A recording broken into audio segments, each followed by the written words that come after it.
देखिए, धर्म के रास्ते पे चलने वाले को कभी उद्योग नहीं आता, कभी क्रोध नहीं आता, वो इंद्रियों को वश में कर लेता है। पहुंचा और भयंकर तपस्या, राक्षसी तपस्या, ब्रह्म देवता की इतनी भयंकर तपस्या करी कि ब्रह्मा जी को प्रकट होना पड़ा। और प्रकट हुए तो कहने लगे, बेटा क्या चाहिए तुम्हें? कहने लगा, ये मत पूछो, बोलो मेरी तपस्या से प्रसन्न हो कि नहीं? ब्रह्मा जी बोले, बिल्कुल प्रसन्न हो बेटा, बोलो क्या चाहिए? तो बोले, बस एक ही चीज कहनी है कि मैं किसी के मरने से मरूं ना, और मैं जिसे चाहूं उसे मार दूं। बोले, किसको मारना चाहते हो? बोले, नारायण को। अब ब्रह्मा जी कहने तो जा रहे थे एवमस्तु, लेकिन भगवान शंकर ने कहा कि जरा ध्यान देना, बहुत दिमाग से आया है।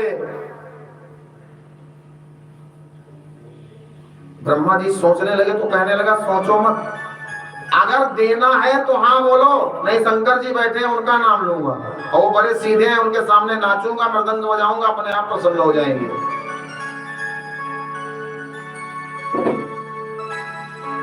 ब्रह्मा जी ने कहा कि अगर ये शंकर जी के पास चला गया तो वो तो बड़े दयालु हैं, वो तो जब भस्मासुर को कह देते हैं जाओ जिसके सिर पे हाथ रखोगे भस्म हो जाएगा, तो इसको भी कह देंगे कि जाओ जिसको चाहोगे उसको मार दोगे, तो इसको मामला यही समझा लेना चाहिए।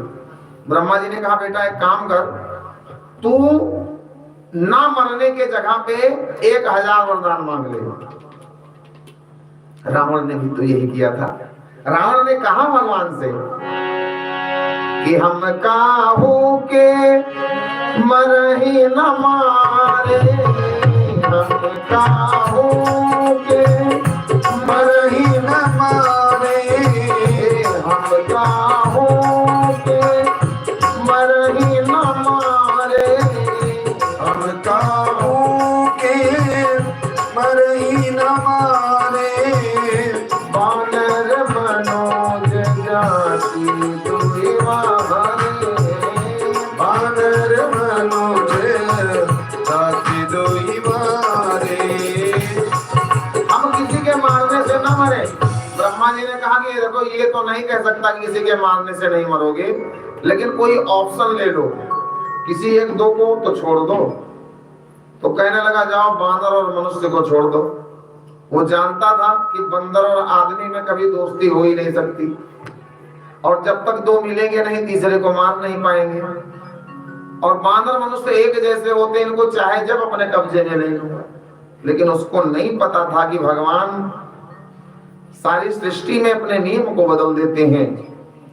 प्रबल प्रेम के पाले पड़ के प्रभु को नियम बदलते देखा, और अपना मान टले टल जाए पर भक्त का मान न टलते देखा। ब्रह्मा जी ने कहा 1000 मांग लो, तो कुछ देर तक सोचते उस बात कहने लगा, ठीक है दो। ब्रह्मा जी ने कहा मांगो। बोला, दादाजी पहले कलम पेन लेके लिखो, कॉपी पेन लेके। क्या? बोले लिखो, ना दिन में मरू, ना रात में मरू, ना अंदर मरू, ना बाहर मरू, ना ऊपर मरू, ना नीचे मरू, ना अस्त्र से मरू, ना शस्त्र से मरू, ना अग्नि से मरू, ना जल में मरू। और यही नहीं, आपके बनाए हुए 12 महीनों में ना मरू, ना जानवर से मरू, ना इंसान से मरू, किसी से ना मरू। सब कुछ मांग लिया, ना ऊपर मरू, ना नीचे मरू। ब्रह्मा जी ने लिख दिया। बोला, ठीक है, जाओ आपने लिख दिया, आपका काम हो गया, अब हमें करना है वो हम करेंगे। बल पा गया और चला। पहुंचते ही सबसे पहले शिक्षा पे जोर दिया। पाठ्यक्रम में नारायण हरि का नाम हटा दिया जाए, हटा दिया। कोई विद्यालय में नारायण का नाम नहीं लेगा, सब हिरण्यकश्यप की जय करेंगे। कहीं यज्ञ नहीं होगा, कहीं पूजा नहीं होगी।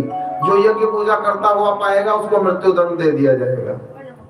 जब सारी व्यवस्था अपने बस में कर लिया कि अब तो नारायण के नाम का प्रचार बंद होगा, लेकिन ध्यान देना, भगवान के नाम का प्रचार रोकने वाला और ज्यादा प्रचार कर देता है। गोस्वामी जी ने लिखा है सबकी जब वंदना करने लगे गोस्वामी जी तो किसी और की वंदना करी। पूछो किसकी? बोले खल और दुष्टों की वंदना करी। किसी ने पूछा ये दुष्ट हैं, ये विरोध करते हैं राम नाम का, इनकी वंदना क्यों कर रहे हो? और तो बोले इनके विरोध के कारण तो और प्रचार हो जाता है ना। अरे भाई आपको वोट मिलना है और विरोधी जाए कहे भैया इनको वोट मत देना, तो जो आपको नहीं जानता होगा वो भी जान जाएगा आपका नाम, है ना। इसीलिए गोस्वामी जी ने लिखा कि बहुरे बंदी खलगन सति भाए, बहुरे बंदी खलगन सति भाए, बहुरे बंदी खलगन सति भाए, बहुरे बंदी खलगन सति भाए, जे बिन काज ताहि हो माए, जे बिन काज ताहि हो माए, जे बिन काज ताहि हो माए।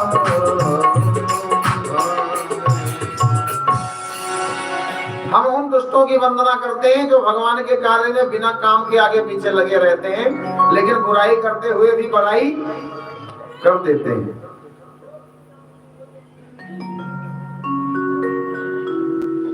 ब्रह्मा जी ने लिख दिया कि मैं दे देता हूं, बाकी नारायण को जो करना होगा, और पहुंचा हिरण्यकश्यपु ने शुरू कर दिया। जब पूरे शासन को अपने बस में कर लिया, कहते हैं तब तक प्रहलाद जी का जन्म हो चुका था और प्रहलाद जी 5 वर्ष के होके विद्यालय जाने लगे थे। एक दिन नारद जी मिले तो नारद जी से कहने लगा, ताल ठोक के कहने लगा, महाराज। बोले क्या?